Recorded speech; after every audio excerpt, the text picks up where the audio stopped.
Hello, and welcome to the Writer Wizard Podcast. Now, before I dive into this episode, which will be a review of Season 4 Stranger Things Part 1 and some news about Part 2, there are a couple of announcements I want to get out of the way. First off, I had a pretty good turnout for people who downloaded my free ebooks of The Guardian of Light Book 1 and The Guardian of Light Book 2, Trial by Fire and Ice. Everybody who picked up their free copy, I just want to say thank you very much. I hope you enjoy reading it, and I hope that you will at least leave a review when you're done. With that said, I also want to talk about this podcast. This is new for me. I'm just starting, and I'm learning as I go.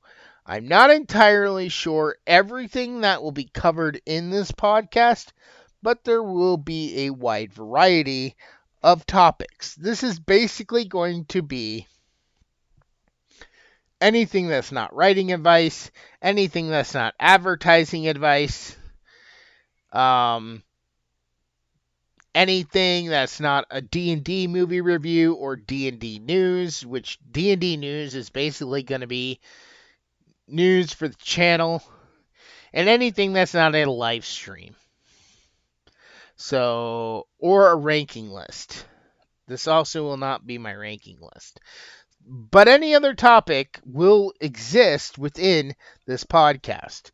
So whenever you see this is a general topic that I've things I just want to talk about. With that said, before I go into it, anytime you see a movie review or a game review, there will be spoilers. So, if whatever I'm reviewing you want to check out for yourself, please go check it out beforehand, then come back and you can hear my thoughts. There will not be a score. This is not like my audiobook reviews where I will be scoring this. Because movies, I watch a bunch, and over time, my opinion on a movie might change from one day to the next. Depends how many times I've seen it. If I haven't seen it in a while, I might be wowed again and think more highly of that movie at that time. So there will not be scores for games or movies here. I only score audiobooks. With that said, that's another thing that won't be in the podcast.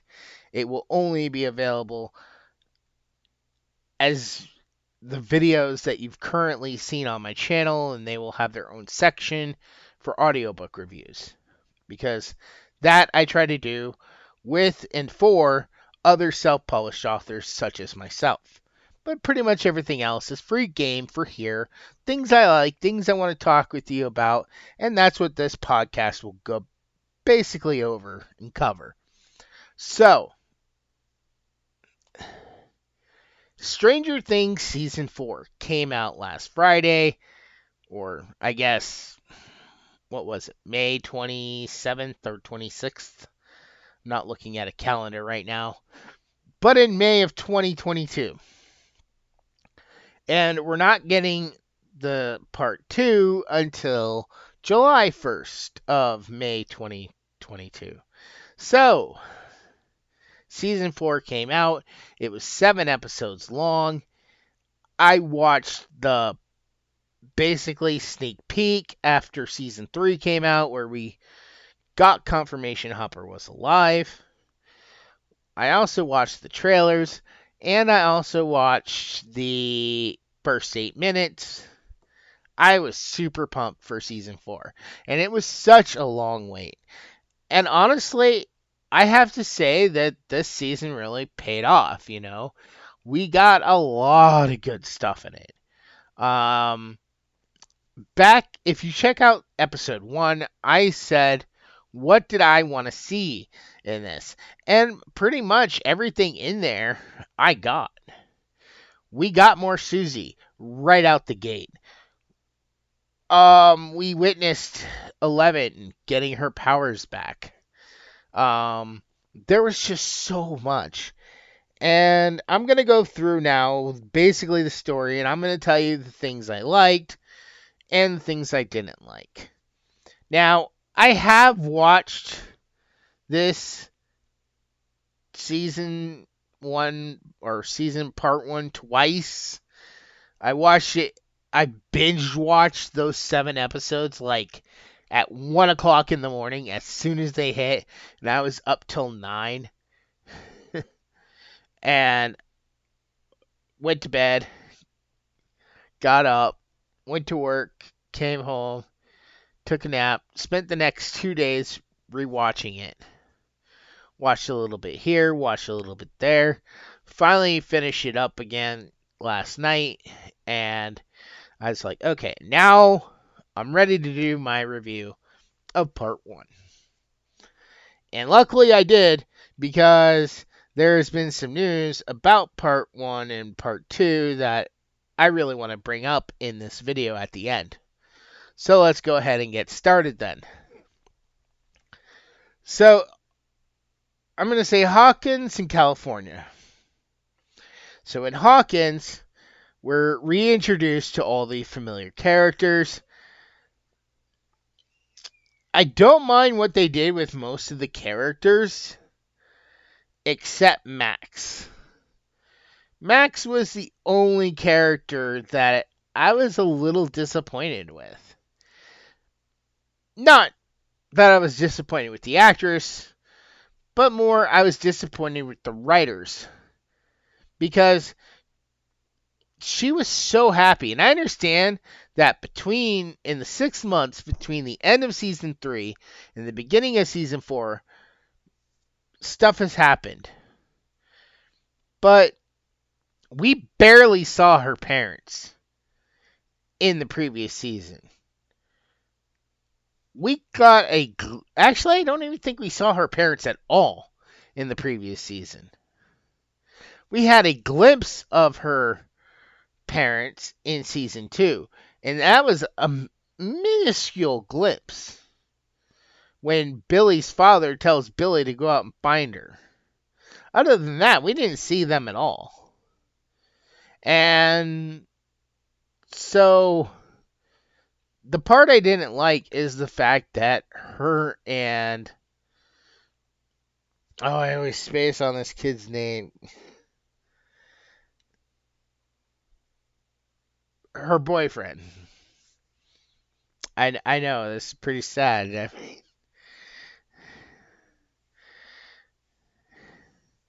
But yeah, basically they're not together anymore. And it's just, why? They were so happy. They were very happy at the end of season 3. And I would figure that losing Billy, which, don't get me wrong, I understand why she's sad. I understand why she's upset. Because even though he was a dick throughout seasons 2 and 3, he really pulled through at the end. He was really there for her and helped to save 11 right at the end. So, I mean, on some level, I get it, but on other levels, it's like, I don't understand why they would break up her and Lucas.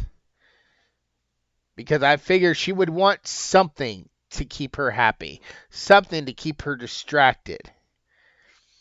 And I think the only reason they did it was to introduce a reason for Vecna to get her. That's it. I mean, maybe I'm alone on that, but yeah. I just wasn't very happy with Max and Lucas not being together. So, other than that, like I said earlier, we got Susie back right away, even though it was just a little teeny tiny bit. And I kind of wish her character did more. I wanted to see more of her character, but yeah, that's a whole confusing thing we're gonna get into later when we get into the later stuff with California. So Mike goes to see 11 and basically finds out that for the past 6 months she's been lying to him. They have a little bit of a fight. Vecna, the new villain, is attacking Hawkins. He's killed a couple people already. And I kind of thought, and I'm kind of. I'll come back to this with predictions, but I have a prediction. And we'll get back to there. But, yeah. So, they're fighting Vecna, and the town is trying to hunt down this leader of this D&D club named, I believe his name was Eddie. And the main group finds him. And I'm really glad that the main group didn't stay split up for too long. Like, they were split up a little bit here, a little bit there, but they quickly came together. I'm really getting annoyed with Nancy's character. One season, she's with, Steve. Then the next season, she's with Jonathan, or falling in love with Jonathan, going to Jonathan. Season 3, she was completely with Jonathan. Now at this season, they're trying to shift her back over to Steve. And it's like, I, honestly, I want both of these boys to just say F you to her. Because, I mean, I'm sorry. I wanted the Nancy and Jonathan thing, and now you're going to take that away from us and make Jonathan, like, pulling back, like, oh, I don't know. And then make her go, oh, I don't know. It's like, they were a good couple. I don't even know why Jonathan went with her. Or not went with her, but I mean, left her. I get, like, he wanted to be with his mom, but his mom, wasn't he. No, wait. Because they were in their last year of high school, I guess. They were interning at the newspaper, which honestly, they could be running the town newspaper now since all the main people at the newspaper died at the end of season 3. So, I don't know why they're not doing that. We find out that the deputy from seasons 1 and 2 and 3 is now the sheriff. He's trying to keep the peace. He's not doing a very good job, basically.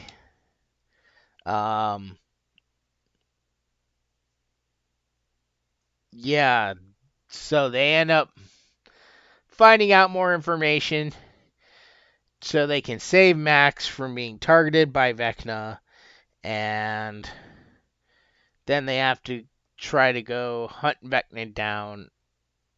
And they actually, a large portion of the group, the older kids, they all end up in the Upside Down, which gives one of the best lines by Dustin. You know how I said I thought they were too smart to go into the Upside Down unprepared? I gave him too much credit. And that's not an exact line, but that's relatively what he says. So, anyways, now moving over to the California side. 11 still doesn't have her powers. Like I said earlier, Mike is there to visit her. And Joyce gets this strange package from Russia. Murray goes to see her because inside this package is a note talking about Hopper and their date at Enzo's that never happened. And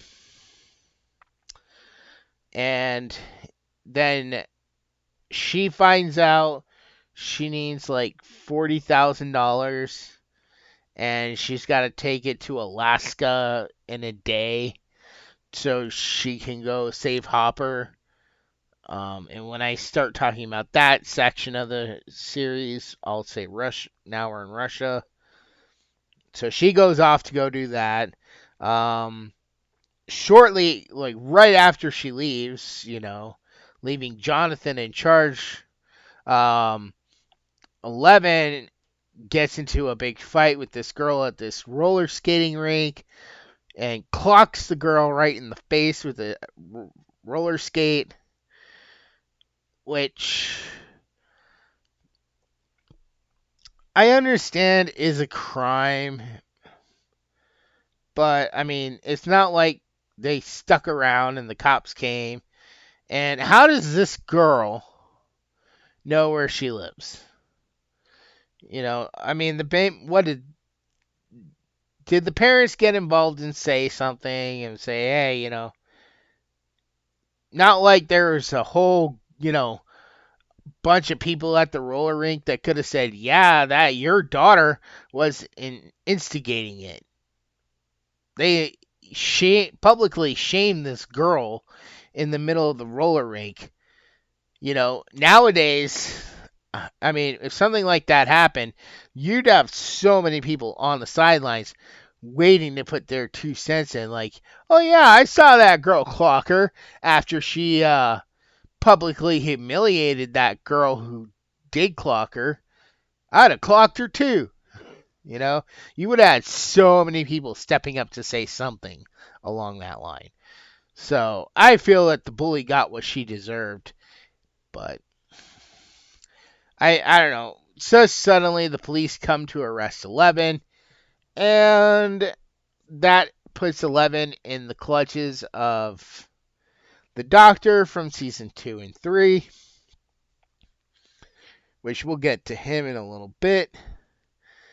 Going back finally, so after 11's out of the picture, Joyce is out of the picture. It's just Mike, Will, and Jonathan, and Jonathan's new friend Argyle, which I really like this guy. He's pretty funny. I'm really looking forward to what else he brings. They are actually the ones that go off and try to warn 11 that the military is coming after her.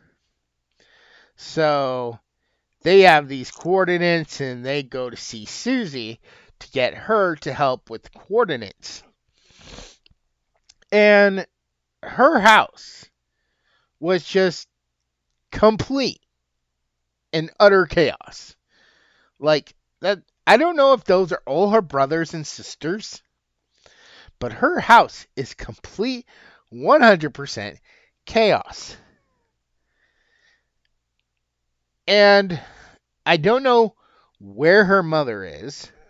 I really don't. Because you don't see the mother. You don't hear about Susie's mother. You only hear about her papa.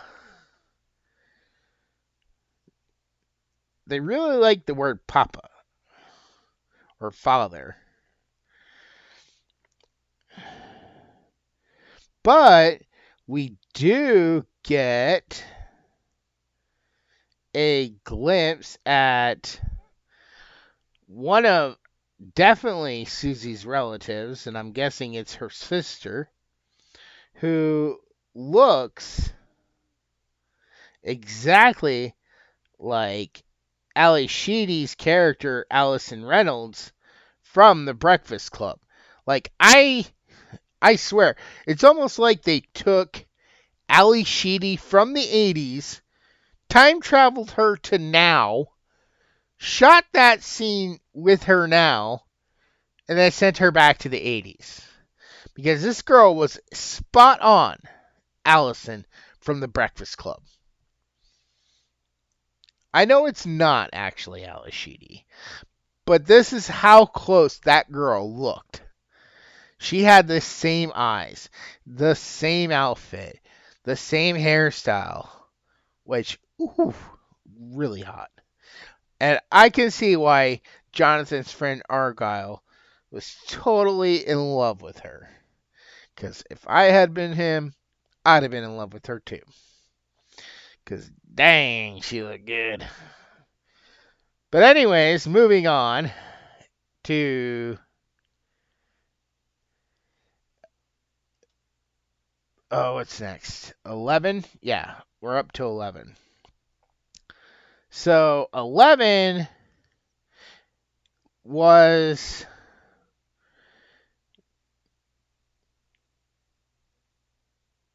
getting trained, kind of. I'm trying to figure out how to actually say this. So the doctor from season 2 apparently has a secret underground facility where he's been still secretly working with Dr. Brenner, and they built this thing. It's like a tank called Nina, and Nina was supposed to help 11 remember all the time she spent with Dr. Brenner. And we learned that Dr. Brenner was training her and all this stuff. And basically, by the end of this entire thing, we are brought to a revelation which I saw coming a mile away. Like, almost immediately, there was this big reveal thing that happens at the very end. And I called that like 2 episodes into this season. I'm like, oh yeah, this is what's going to happen. And sure enough, it turned out to be exactly what I thought. Now, that has to do with Vecna, just so you know. So I don't want to say too much, even though I said there'd be spoilers. I don't want to spoil everything in case some crazy person decided to watch this without already having seen it. But yeah, there's some big revelations about Vecna, and I was pretty sure I called it like almost immediately. And when I saw the first 8 minutes, I had already theorized about the scene we saw with 11 at the very beginning, and I was like, yeah, I bet because the way this is framed, you could tell this is not what we think it is. It's made to look this way, but it's not going to be what we think it is. And it wasn't. And I think the way they're doing this, I think that they're setting up that this happened the day 11 escaped, the day Will went into the Upside Down. Like, all this events happened on this day. So, that's basically the best and stuff, Again, I'm not happy with the fact that they're splitting up Nancy and Jonathan to do Nancy and Steve again. I'm not happy that Max broke up with Lucas. Also, I guess I'll tell that in a minute. So, I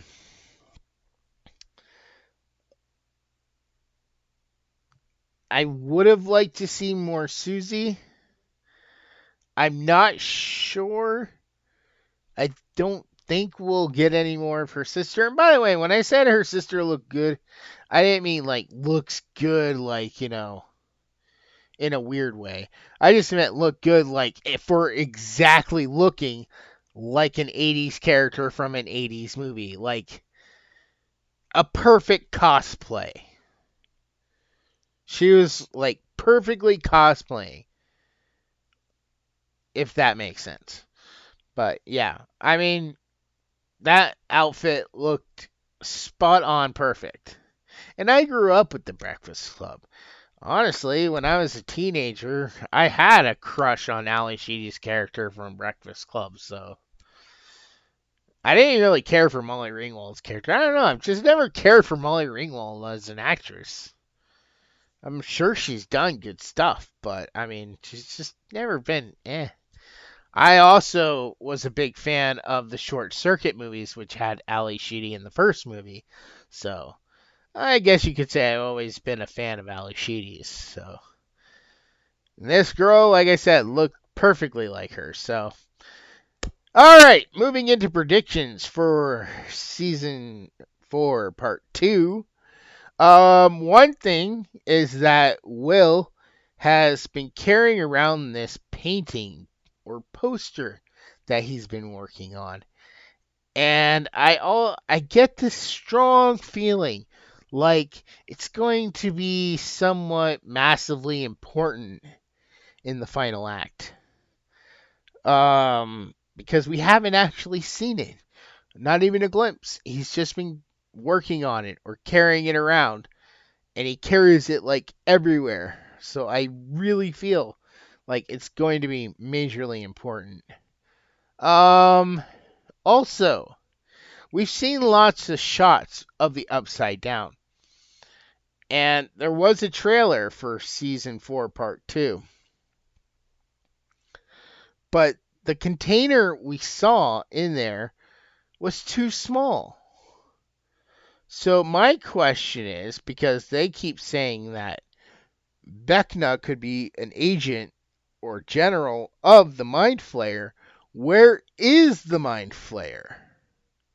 Why haven't we seen the Mind Flayer? Because, I mean, that thing was freaking huge. And like I said, in the trailer, you do see something that maybe could be the Mind Flayer. It's definitely some kind of gray smokish monster thing in this like giant cylinder, but it's room sized. The Mind Flayer is huge. It's not going to be contained into one room. Like I said, that container looked pretty small. So if anything, that might be part of the Mind Flayer, but I don't think it's all of it.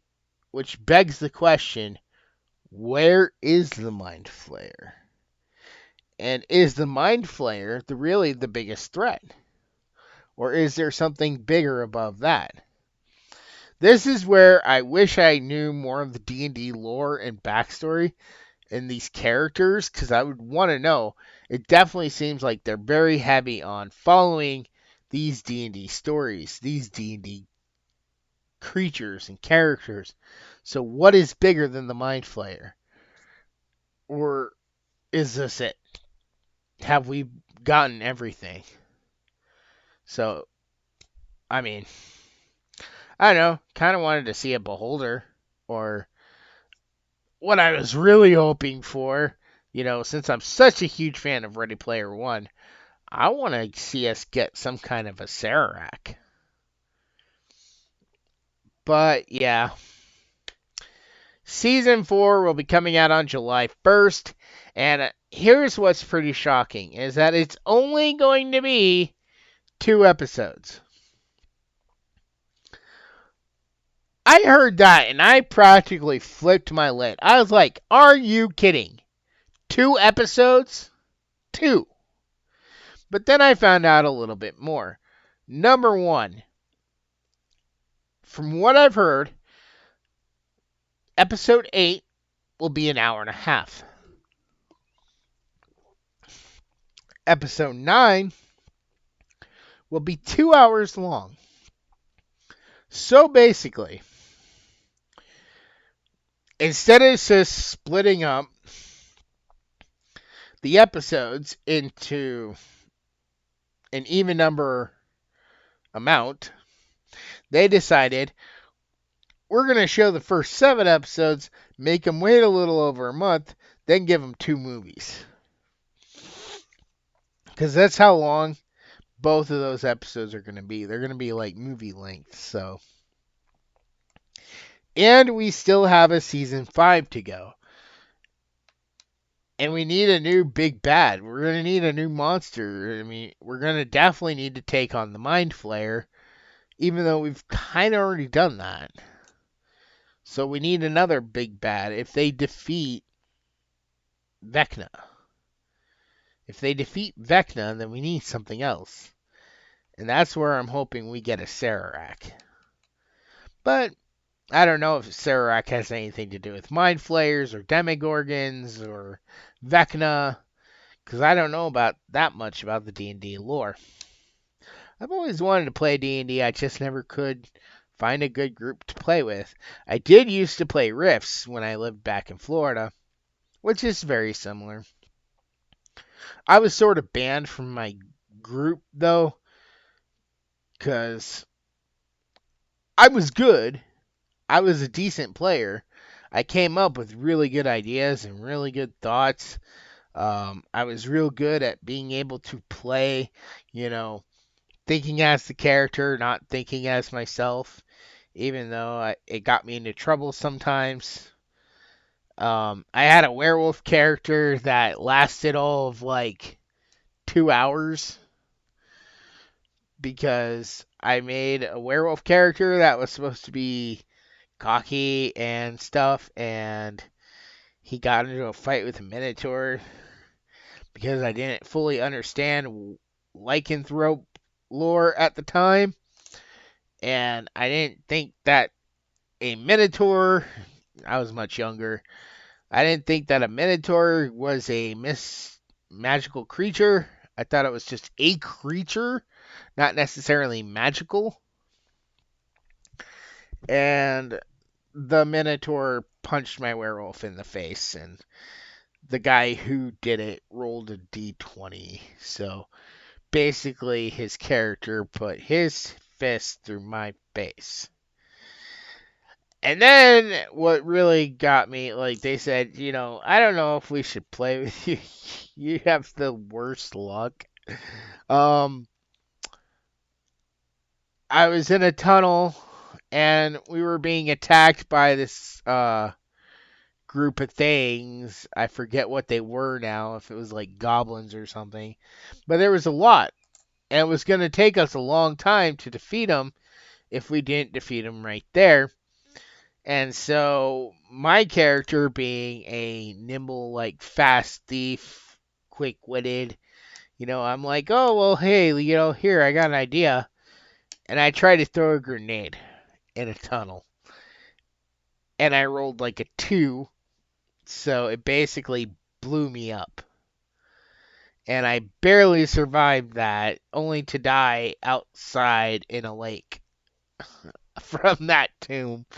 So, no, I have the worst luck sometimes when it comes to games like that.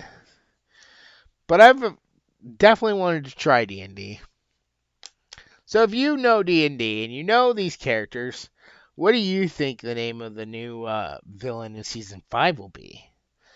And I will be back to do a Season 4 Part 2 review, so be sure to tune in. And yeah, this has been my review of Season 4 Part 1.